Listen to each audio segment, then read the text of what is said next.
I have lived long enough to stop being kind about it. I am not here to comfort you. I am not here to tell you that everything works out, that your suffering has meaning, that peace is coming if you just hold on a little longer. I have said those words. I watched them cost me decades. My name is Clara Josephine Whitmore. I was born in 1857 in a sod house 12 miles outside of Abilene, Kansas, when Abilene was not yet worth naming. My mother gave birth to me on a dirt floor in February with no doctor present. She did not complain about it. That silence, that swallowing of everything hard, I inherited it like furniture. I carried it my whole life. And it is the reason I am speaking to you now. Because that kind of strength is not strength. It is distance. And distance will hollow out everything you love if you let it run long enough. I spent the best years of my life preparing to live them. Do you understand what I am saying? I spent my 50s, years when I had my health, when my children were still home, when the land was paid. I spent those years waiting for peace to arrive like a letter I had been promised. It never came. Not because it was impossible, because I was not willing to stop watching for danger long enough to notice I was already standing inside what I had asked for. You are doing this too. If you are past 40 and still telling yourself that life will begin when the debt clears, when the children settle, when work calms down, you are doing what I did. And I am telling you plainly, the seasons do not wait for you to feel ready. They move. One day you will look up and realize 30 years passed while you were getting prepared to live. I married Thomas Whitmore in 1879. He was reliable. He did not drink. By the standards of that time and place, he was a good man, and I was grateful. We were not romantic. But I told myself that was fine, that real life was built on shared labor, not feeling. And for a long time I believed that was enough. We did not talk about the things that mattered. We talked about crops and money and the children's conduct and whether the roof would last another winter. We talked constantly about survival. But the things underneath, what we feared, what we still wanted, what grief we were each carrying, those we never touched. Not once in 20 years did I tell Thomas I was afraid. I thought he knew. I thought the silence between two people who had suffered side by side for decades was its own language. Thomas died in 1903. He died slowly, over 8 months. I nursed him through an entire winter and into spring. I did not cry in front of him. I did not tell him I was afraid of losing him. I did not say what I had been carrying for 20 years, because I thought saying it would frighten him, would make me less than the steady woman I had trained myself to be. He died on a Thursday in April. The window was open. The trees were blooming. And I held his hand and realized I did not truly know what he had thought of me. Not underneath the work and the years and the practical necessity of each other. I had been beside this man for more than 2 decades, and I did not know if he had felt loved by me, or only accompanied. I have thought about that almost every day since. You think you have time to say it. You believe the right moment will present itself. Some quiet evening, some natural opening, and then you will say what you have been holding. You will say it soon. People leave before the conversation opens up. They get sick. They get used to the silence the same as you do, and one day the window is closed. Do not wait for the moment. Make the moment. Say it now, clumsily if you must. The people you love do not stay available forever. After Thomas died, I kept going the only way I knew, through usefulness. My son Robert took over the farm. I cooked and managed and advised and solved every problem that came to me. My children were not cruel. They were busy, as children become when they are building their own lives. But I had never taught any of them how to be close to me. I had always been the one who held things together. I had not been the one who admitted she was sad or lonely, or that some afternoons the house pressed on her chest in a way she could not name. So they came to me with problems. I solved the problems. They left. And I was proud of being needed and quietly aching from never being known. And for years I could not see that I had built that arrangement myself. If you are the strong one, the one who does not ask for help, who holds it together so everyone else can fall apart, you are teaching the people around you that you do not need them. You are training them to come only when they want something fixed. And then you will be old, and they will come only when they want something fixed. And you will wonder why no one simply sits with you anymore. Strength performed long enough becomes isolation. That is the truth. My 50s. That is what this is really about. By 50, the worst was behind me. The land was paid, the children were mostly grown. No immediate crisis. I had arrived somewhere stable. I spent it worried about money, even though we had enough. Worried about Robert's decisions, about Miriam so far away in Colorado, about Franklin and his debts. I worried in the same frantic mode I'd lived my whole life in, even though the actual dangers of my early years were gone. My body and mind had been trained on emergency. They did not know how to exist without one.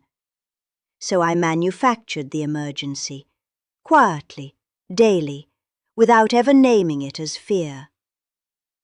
This is what decades of survival does to you.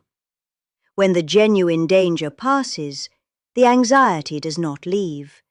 It finds new objects. It attaches to smaller worries with the same intensity it once brought to real catastrophe. I did not know how to be at peace. I had learned how to endure. I had not learned how to stop. Are you doing this? Past 50, with the worst behind you, and still living as though the worst is always coming. Still unable to sit without guilt.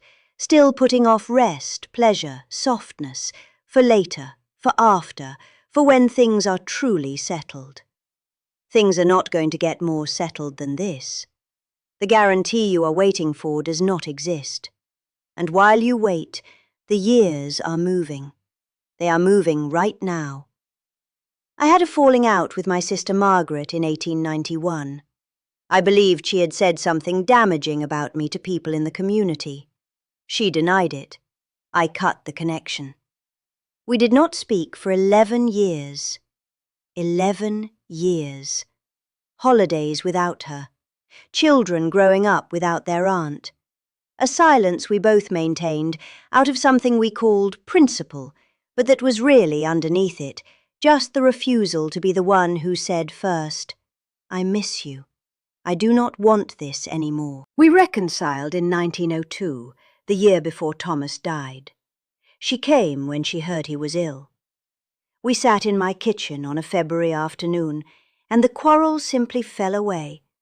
Not with a grand speech, but because we were both tired and older, and the years had cost us enough. She died in 1909. 7 years together instead of 18. I know there is a version of this in your life right now. A person you are not speaking to. A relationship calcified around a wound that was real. I am not saying it was not real, but that has now stood longer than the original argument ever justified.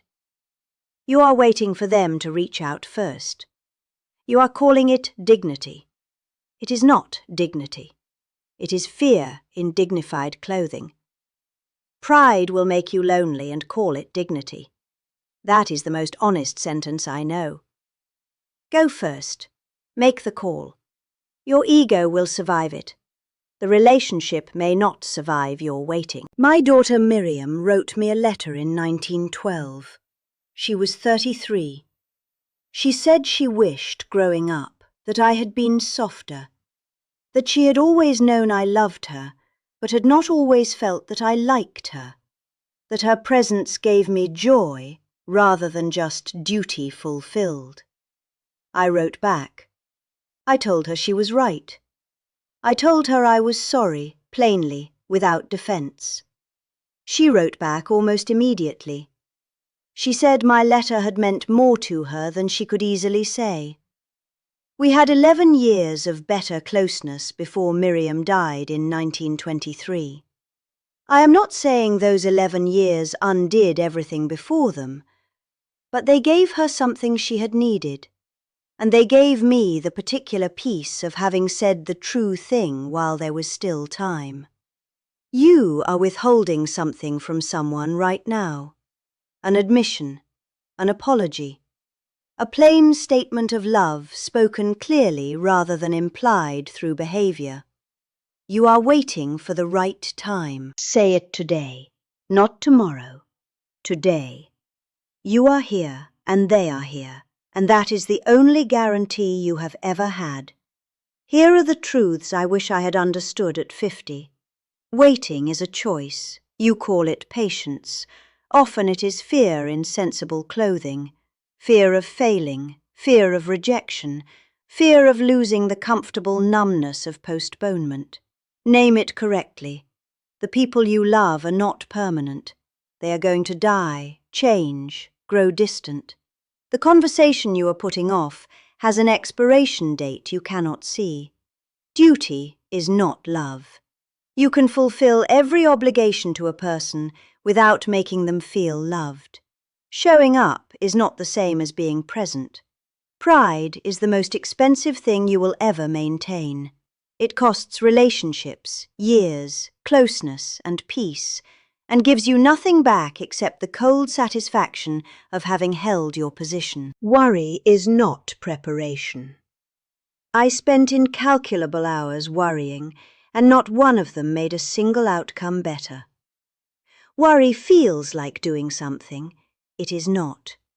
It is suffering in advance for events that may never come. The ordinary days are the life, not the milestones, not the arrivals. The ordinary breakfast, the afternoon light, the conversation that had no particular significance. These are what a life is made of. If you are always moving through the ordinary toward the next significant thing, you will arrive at the end and find you spent your whole life in transit. I am very old now. The body has settled into its final arguments, and I have made my peace with most of them. What I have not made peace with is the time. The years when my health was good, and my children were home, and my husband was alive. The particular configuration of that life that I will never have again. I spent so much of it waiting to feel ready, and then the people started leaving. Thomas, Ruth, Margaret, Miriam, Robert, taken by a stroke at 59. Now the house is quiet, and the quiet is honest in the way that old age always is. It tells you exactly what you did and did not do with what you were given. You are living in the years I am mourning, right now, today. From here I can see it with a clarity I could not see from inside it. It is enough. What you have right now is enough to begin with. The people around you are enough. The ordinary days are enough. They are not a waiting room. Stop treating your life like something you are getting ready to start. You are already in it. The only question is whether you will show up for it before it is over. That question is still yours to answer. It will not always be.